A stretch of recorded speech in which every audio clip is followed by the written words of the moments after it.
Hello, I'm Dominic. And I'm still Leo. And welcome to the premiere of the third and final season of Dominic and Leo at the movies.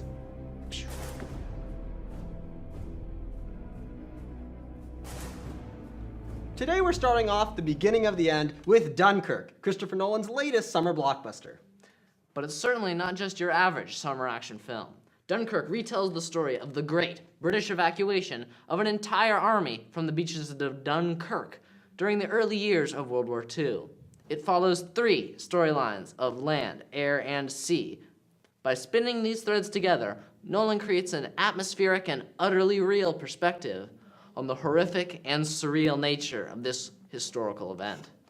This film is a crowning achievement for filmmaking, nailing an intense atmosphere and successfully bridging three separate storylines. Uniquely, this film is told with minimal dialogue, with most of the raw emotion coming from the facial expressions of the many talented actors within it. The cast includes such prominent figures as Kenneth Branagh and Tom Hardy, with the latter delivering some especially emotive grunts. Speaking of stars, Harry Styles makes a surprising acting debut in this film, delivering a relatively impressive performance. I honestly didn't think he had it in him.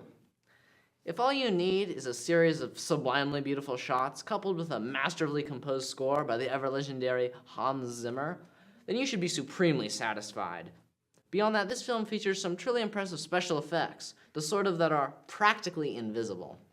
I do have some criticism though. The main glaring problem with this film is that it is rated PG-13, which often creates a disconnect from the tension and danger that the film thrives on. Keeping gore and violence to a minimum, this film is overall hurt by its less realistic nature. To be sure though, this film handled it with skillful precision. However, I cannot help but wonder about what could have been. I would also say that the narratives can sometimes feel rather confusing.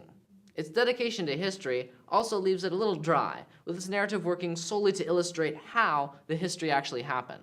Unlike war films that preceded it, such as Saving Private Ryan or Apocalypse Now, which greatly twist history to tell a story, Dunkirk shows a story to tell history.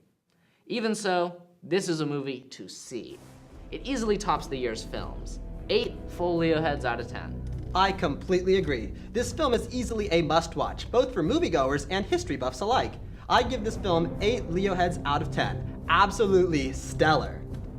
And we'll see you guys at the movies. Hello there. Welcome. Just like today's movie, Wonder Woman, we will not bother stating our names.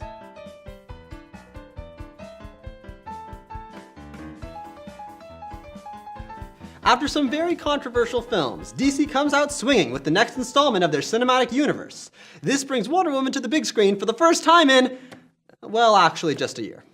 But this time we get a full origin story, telling her story from her birth to modern day, spanning over 2,000 years. Similarly to Kong, who coexists with the Viet Cong, Wonder Woman battles the Wunderwaffes of Imperial Germany in the trenches of World War I. Naturally, the film takes full advantage of the setting to make a stylistically unique experience, while subtly making it a prequel. It was a very nice change of pace from films such as Suicide Squad and Batman v Superman, winning the title of the first actually decent DC film. Granted, the bar is pretty low. The characters were somewhat compelling, the action scenes were above average, and with a plot to match. Now, as a fan of the original Wonder Woman show, and as sort of a fan of Zack Snyder, I was reasonably excited. They nailed making her wondrous, and I was glad that they left her more wacky moves like the crown throw and the bullet deflection. In the original series, she principally fights Nazis, and the new movie stays true to this, but not actually.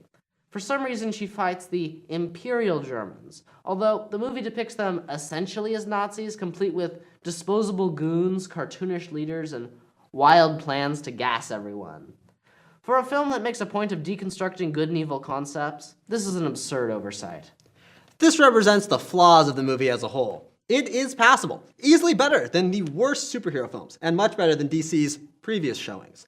It is certainly fun, and I respect it for attempting an unconventional plot. However, it just falls short of greatness in quite a few ways. It fails to fully address all the ideas it brings to light, having what I would consider a lackluster ending. I give it a solid 6 out of 10 Leo heads. Lastly, the casting is particularly weak. Our villain is pathetic, and Wonder Woman doesn't look like a muscular Amazon at all. Our male lead gets by purely by being generic and not being bad. It's not a terrible movie by far, and it really tries to be good. But compared to slightly older films like Iron Man, The Dark Knight, or even the recent Marvel films, it is absolutely outclassed.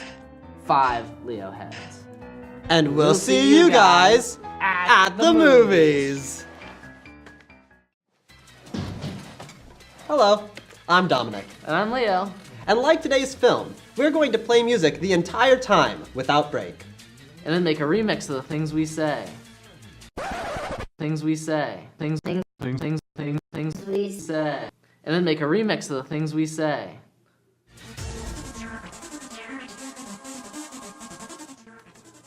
Today's film is Baby Driver, Edgar Wright's latest blockbuster.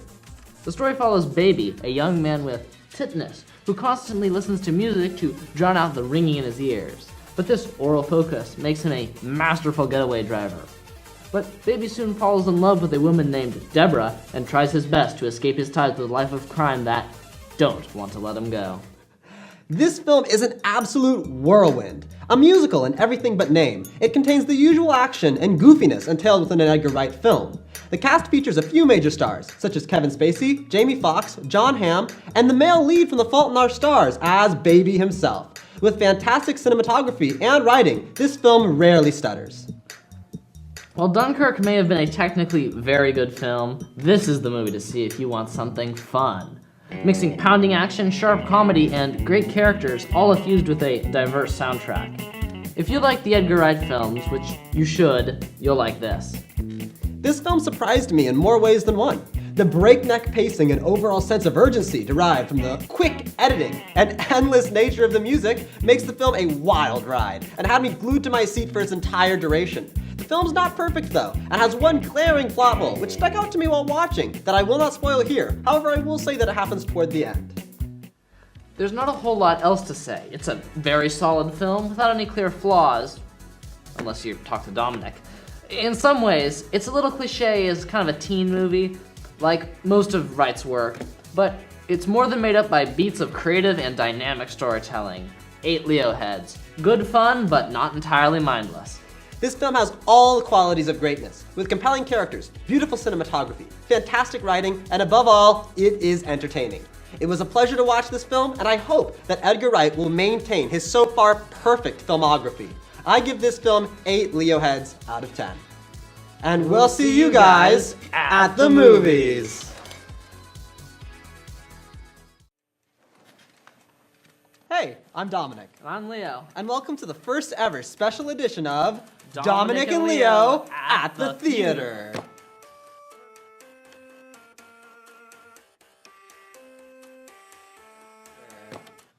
First, I'm gonna have to disclaim that there may be some conflict of interest in me discussing certain parts of this play, like the very effective advertising you may have seen, but I feel that I may look objectively at, of course, the rest of the play. Now, to review the play itself, we're going to have to break it up into 2 parts. The play, the raw script, and the performance of the Umlino Theater Company, the acting and other unique production decisions, which means we will be awarding 2 scores each this time around. Laramie Project is a very unique play, working effectively like a documentary. The players recite the words of real interviewees telling the true story and dramatic death of a young gay man, and the controversy surrounding it. The play gives perspectives from a diverse cast of Laramie residents, slowly telling a collective story. At first, I found the format confusing, and it took me a while to realize the way a documentary could work in the form of a play. But about 20 minutes in, I was hooked. And I appreciate how the play treated the audience like they are intelligent by having the audience put together what happened based on the testimonies of the various characters within it themselves. Most poignantly, I found it incredibly unique that the central character of the play is not actually in it. This adds to the sense of loss and mystery surrounding the events of his murder and creates a tense atmosphere. However, I can't help but feel that this is a play that would benefit from being seen more than once. I give the play 7 Dominic heads out of 10. I think the idea of a play as a documentary is great, and while I don't know if it's the first, it's totally unique. Sometimes it can be a little confusing, especially without having a coherent story. The biggest problem is the ending. It just sort of ends. I acknowledge that that's essentially what real life is like, but I can't remember what the final scene is. Laramie Project is still very emotional and fast-paced, about as edge of the seat as you can get from a dozen people just talking. 7 out of 10 Dominic heads. Overall, I was impressed by the players of the theater company. They had a difficult and unusual play to make, and without any special effects, props, or dance numbers. Their skill as actors had to hold up all of it. There were still 3 or 4 times the actors slipped up, but it didn't really ruin the flow. The worst thing they did was that often the actors seemed to be just reciting from memory, a little too fast to seem natural or give proper emphasis to the words. Still, with their simple costumes and set, I was glad to see some real emotion on display. The skill shown by Ricky was particularly memorable, who occasionally overdid it, but spoke very genuinely, and I could tell he gave it his all. Jackson Flint gave a passionate performance, and Rebecca Cavallo was very convincing as well. Overall, the actors clearly tried their hardest, and it showed. Now, I don't know how many freshmen were in the play, but I was impressed by Xavier Greck, who I'll admit I observed with a little extra scrutiny considering his special blood. Matthew Luna also made a convincingly spiteful Mormon. It was a powerful performance, and the theater was able to pull off a serious and difficult play, and did so excellently. 8 Baker heads. Would see again. There were many creative liberties taken with this production, and I greatly enjoyed many of them. Most notably, the way the narrator was handled was incredibly cool, and I liked how she popped in often to give the names of characters, set locations, and give some backstory. Also, the lighting was fantastically directed, and the always present titles projected on the back of the stage greatly enriched the play. It was a pleasure to see, and I fully look forward to what they have in store for us next semester. I give the performance 8 Baker heads out of 10. Well done. And we'll see you guys at the theater. You know whomst it is. And what's up?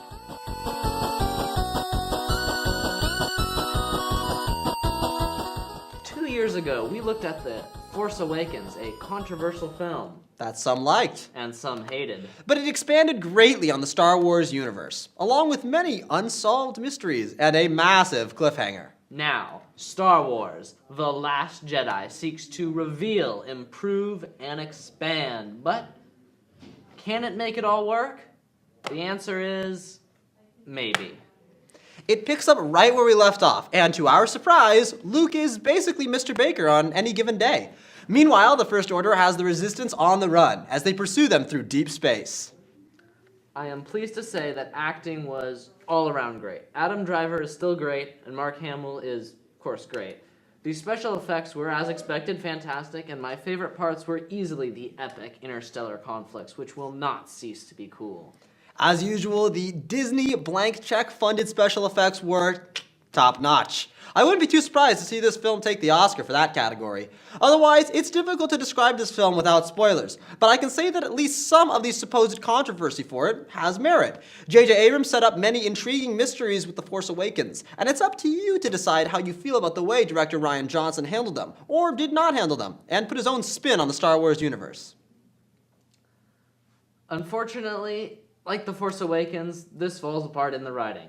Kylo Ren doesn't have a clear motivation. Rey's character still has no flaws. What is Rose Tico even doing? What was Snoke? And where did the entirety of the rest of any of the lore go? Things in the movie don't seem to happen because it's a universe with rules and concepts. They happen because. Ultimately, The Last Jedi is the middle film of the new trilogy, and it does everything it can to be exciting in its own right, while simultaneously building up to the finale of the next film. It's important to remember that The Empire Strikes Back, the middle film of the original trilogy, and also widely considered the greatest Star Wars film of all time, was actually greatly disliked by critics when it originally released. It took time for the film to grow on everyone, and I suspect we may see a similar shift in public opinion over time with The Last Jedi. Now I confess, I had a really good feeling as I walked out of the theater. But The Last Jedi falls apart with any thought. Sure, loads of actions have weak plots, but this movie is particularly bad in how self-righteous it is with its shoddy story. I give this film 6 Leo heads out of 10. And I give this film 8 Leo heads out of 10. I greatly enjoyed it, and I look forward to episode 9. But before that, in May, we have Han Solo, a Star Wars story coming out, which should be interesting. Anyway, we'll see you guys at the movies.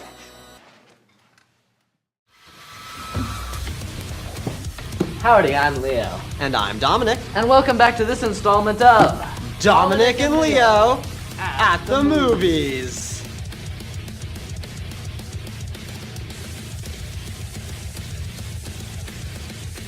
Today we're reviewing Black Panther, Marvel's latest superhero action film. This film is culturally significant, as it is the first time a film of this scale, with an almost entirely African-American cast, has gotten so much publicity and had so much success. The story follows that of T'Challa, who is crowned the King of Wakanda, and all the complex responsibilities with it after the murder of his father, while simultaneously taking up the mantle of the superhuman Black Panther. The casting was well done, with Chadwick Boseman nailing it as the Black Panther, just as he did in Captain America: Civil War. Michael B. Jordan was a great fit for the antagonist, Eric Killmonger.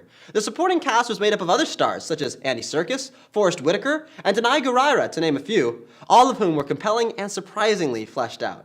Hilariously, Martin Freeman takes the role of the token white guy, and, well, he's just sort of there. The special effects were exactly what you expect from a Marvel film, good but a little bland, with a few interesting fight scenes in there. The costumes were a pleasant surprise, with the various tribes of Wakanda each having an interesting aesthetic. Also, if you think about it, Black Panther is totally OP. He has steroids like Captain America, a high-tech suit like Iron Man, and is the incarnation of some magical god like Thor. Also, he's invincible, unless he encounters some supersonic sound waves, which is unlikely. And it's not like the sound waves are kryptonite, he still has all those other powers, so it's not really a weakness. He's also in control of what is implied to be the most advanced nation on Earth. Really, the only thing he can't do is fly, but he happens to have some sick Hunger Games-style hovercraft spaceship things, which can apparently fly halfway around the world in a few hours. But you know, who cares? What are those, right? His real struggle is his internal conflict of being a leader and the legacy of his father. The plot of this film was surprisingly compelling, with the main antagonist, Killmonger, being clearly inspired by real-world historical figures. I empathized with him multiple times throughout the film, which to me is a sign of a well-written antagonist who isn't just evil for the sake of being evil, a trope which is all too common in superhero action movies. Despite this, he is somehow the second most enjoyable villain in the film. There's really not a lot to say on this one, really. It's a solid film. Mark that I admire this film, especially in contrast to the tiresome Last Jedi, in that it keeps its characters morally ambiguous, and it lets them cover some pretty edgy topics without saying that this is the right answer. I give it an easy 6 Leo heads. Indeed, I wouldn't have expected a film that's connected to Disney to cover such topics like racism and slavery. Still, this film has cemented its place in history, with it currently sitting in the top 10 highest-grossing films of all time, the top 5 highest-grossing films in the United States, and the highest-grossing opening for a film directed by an African-American. I thoroughly enjoyed it, and I look forward to seeing the Black Panther return in Avengers: Infinity War. I give the film 8 Leo heads out of 10. And we'll see you guys at the movies! Hi, I'm Dominic. And I'm Leo. And we return to and leave forever Dominic and Leo at the theater.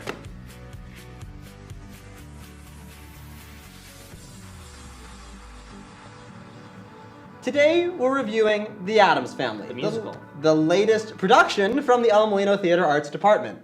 After the drama and heavy political statement in the Laramie Project, the company switched it up with a fun musical comedy.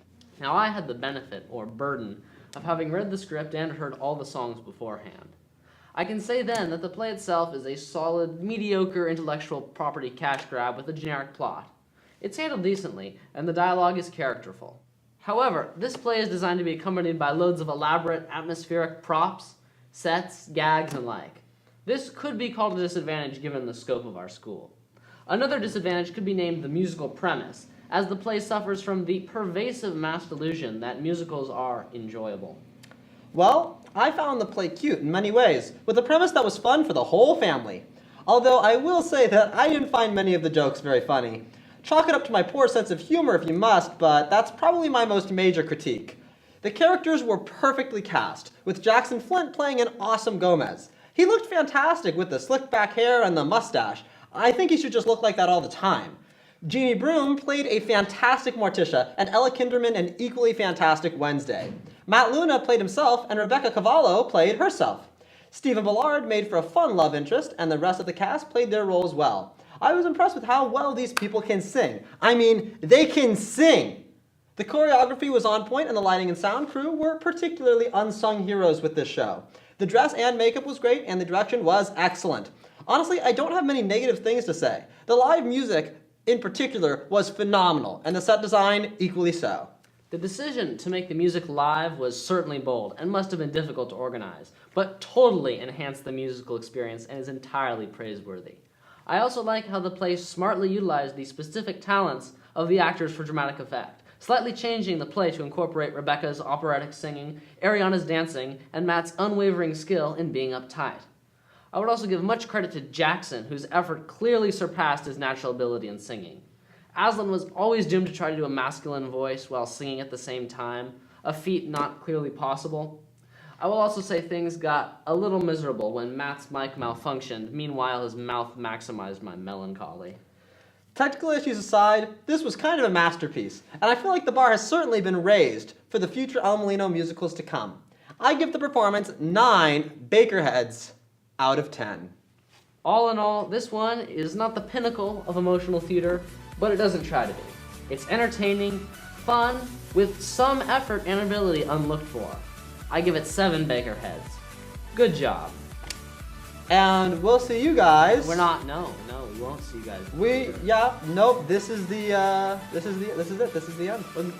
Well, we'll see you guys later. Bye.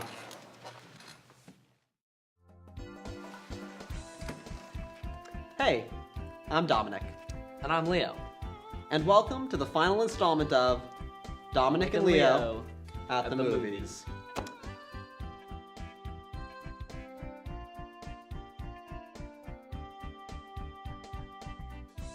Today, we bring you our first ever and last ever review on a film the day it releases. That's right, guys. We're reviewing Solo, a Star Wars story. As implied by the title, this film tells the story of Han Solo in his first adventures, essentially being an origin story. Things such as how he met Chewbacca, obtained the Millennium Falcon, and became an outlaw.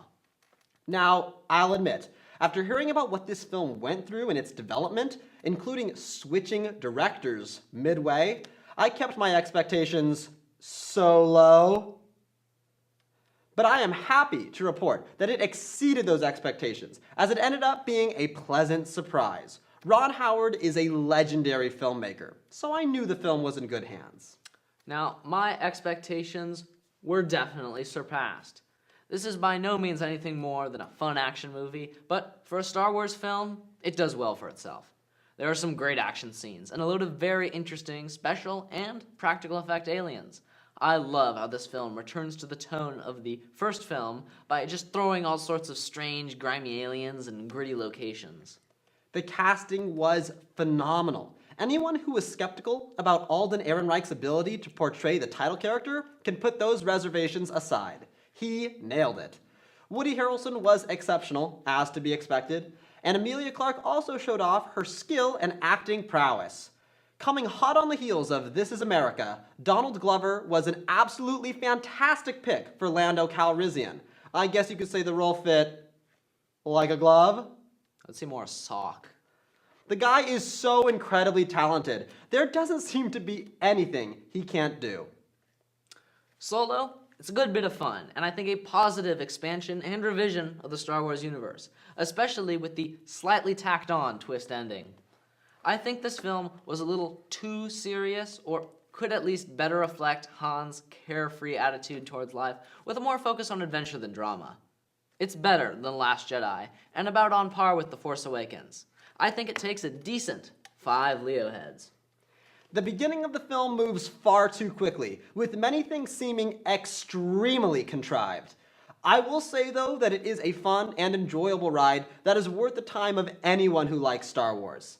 It made fun allusions to the other films, while actually managing to set up some mysteries for the future. Surprisingly. Overall, however, I'm unsure of how big of an impact it makes on the Star Wars universe, and I think it's still probably the worst of the latest films. 6 Leo heads out of 10, but make no mistake, it is a very good 6. And just like our next film, we have a wacky and unexpected bonus review for you guys. That's right, we're also here to talk about Deadpool 2, Ryan Reynolds' latest passion project. The film begins with the anti-hero, the merc with a mouth himself, Deadpool, as he is confronted with dilemmas which force him to stretch himself thinner than usual. With an ending that didn't set up for a sequel, in case the movie failed, Deadpool 2 tries to carry the story forward after the happy ending of the first film. Not only was the writing and comedy as excellent and well done as the first film, but the plot was greatly improved, turning it into a legitimate drama without losing sight of the hilarity.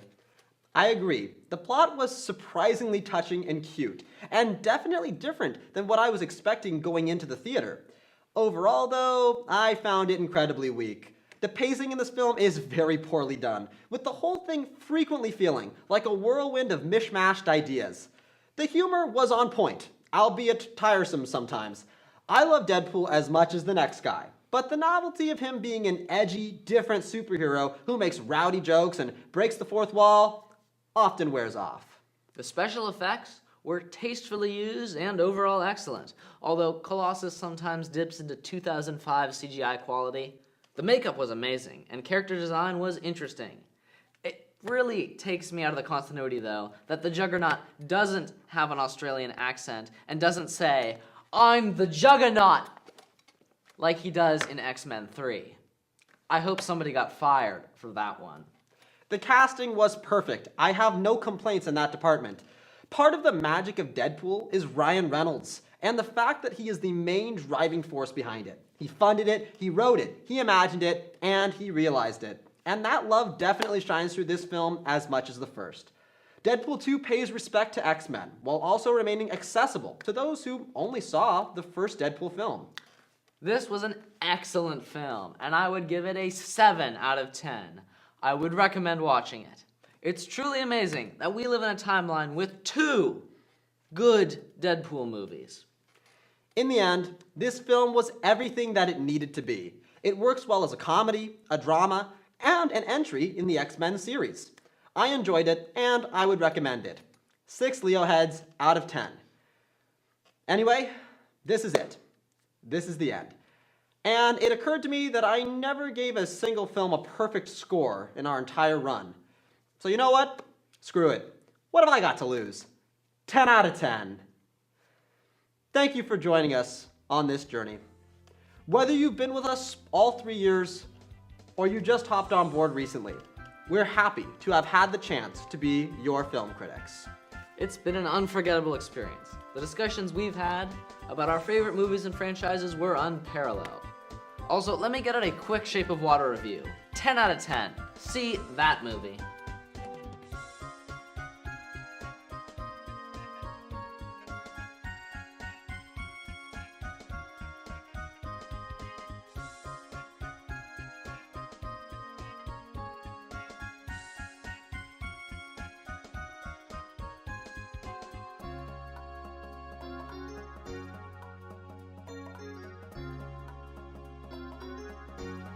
Well, that's all, folks. While we're never quite certain of what the future holds, we look forward to what it has in store for us, for you, and for film. And for the final time, we'll see you guys at the movies.